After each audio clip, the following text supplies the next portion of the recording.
Okay, so I'm going to be honest with you. When we first received these track connectors from Toy2, we were unsure if it was the right product for us. I mean, our channel name is literally BRIO Adventure, and we have an entire room dedicated to BRIO trains, so a product that connects Duplo with BRIO didn't sound like it would be for us.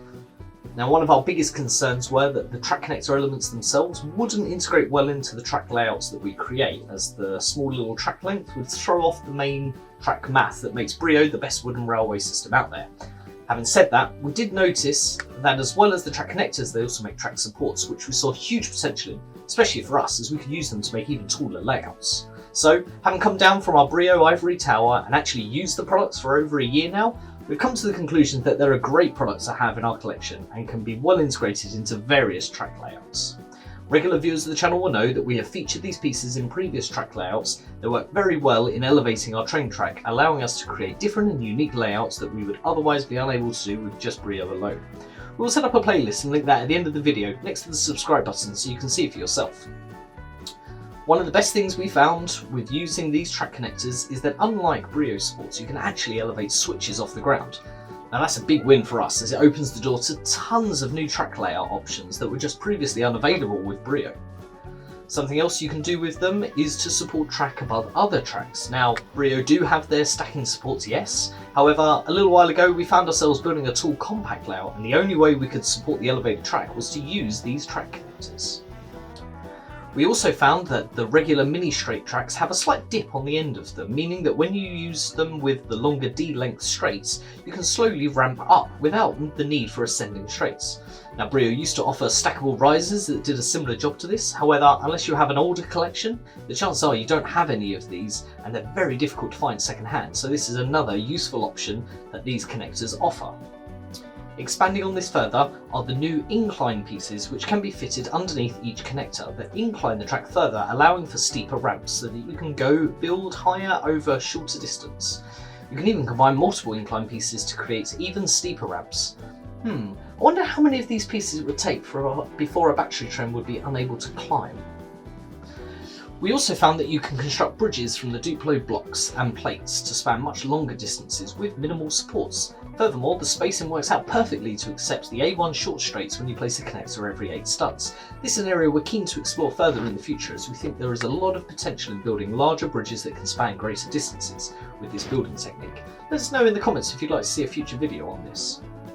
Now, coming back to our original concerns about the mini straights throwing off the track math. Truth is, it kind of does, but because of the built-in tolerance in the track, it's been much less of an issue than we first thought it would.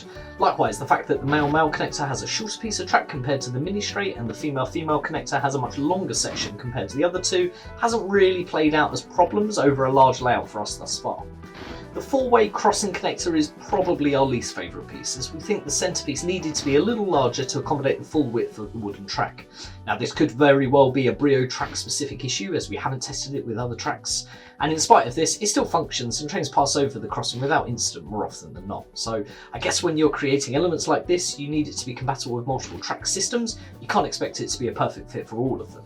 Something that has caused us a few problems that we've had to find ways to overcome is the height difference. Now, obviously we know that Duplo and BRIO were never intended to work together, so the fact that when you add a track connector on top of 3 Duplo blocks is almost the same height as regular BRIO support is very fortuitous. However, this small difference becomes more apparent as you start to build up, especially when you mix regular BRIO supports with the Duplo block supports. Now again, this issue could be related to BRIO trains, as we haven't tested any others, but it is something that we've had to be mindful of when planning our layout so that trains do not get stuck. Stability is also another factor, especially when building taller and taller towers out of Duplo to support the tracks. We found that you need a wider base to give taller tracks more stability. We also found that trains can sometimes derail around the bends when they're up high unless they have additional supports in the centre of the curves. Now thankfully Toy2 do offer supporting pieces that work very well in this situation. We found that this circular piece is great at supporting larger curves, and the small pin on the top fits into the groove below the track, holding it in place. The last piece they offer is our favourite piece, as it allows you to use Duplo supports and still connects your wooden track together as you would with regular BRIO supports. These pieces work really well, especially if you have a limited supply of Duplo bricks, as you can combine them on plates to minimise how many blocks you require. You can also use them to build more complex connections like this one. Now let's take a closer look at the build quality. One thing we were curious about is how well they connect to the Duplo blocks, as the better the connection, the more stable it will be. We were pleasantly surprised to find that the clutch power is just as good as connecting two blocks together. We understand this is in part due to the way they are made using an injection moulding process, which gives the product better precision and strength along with this nice smooth finish. As a result, they look and feel very premium, plus they're made in Denmark, which is nice as we know BRIO is originally a Swedish company.